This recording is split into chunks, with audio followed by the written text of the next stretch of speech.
തൻ്റെ ദ്രവ്യം പലിശയ്ക്ക് കൊടുക്കാതെയും കുറ്റമില്ലാത്തവന് വിരോധമായി കൈക്കൂലി വാങ്ങാതെ ഇരിക്കുന്ന ഇങ്ങനെ ചെയ്യുന്നവൻ ഒരു നാളും കുലുങ്ങിപ്പോവുകയില്ല. നമുക്ക് ദൈവം തരുന്ന നന്മകൾ ഒരിക്കലും നമ്മുടെ ലാഭത്തിനു വേണ്ടി ആർക്കും ചെയ്യാതിരിക്കുക.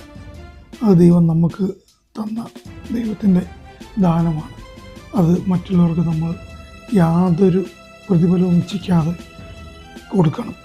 അതുപോലെ യാതൊരു കുറ്റമില്ലാത്ത ഒരു വ്യക്തിക്ക് വിരോധമായിട്ട് നമ്മൾ മറ്റുള്ള കയ്യിൽ നിന്നും യാതൊരു കൈക്കൂലി വാങ്ങാൻ പാടില്ല.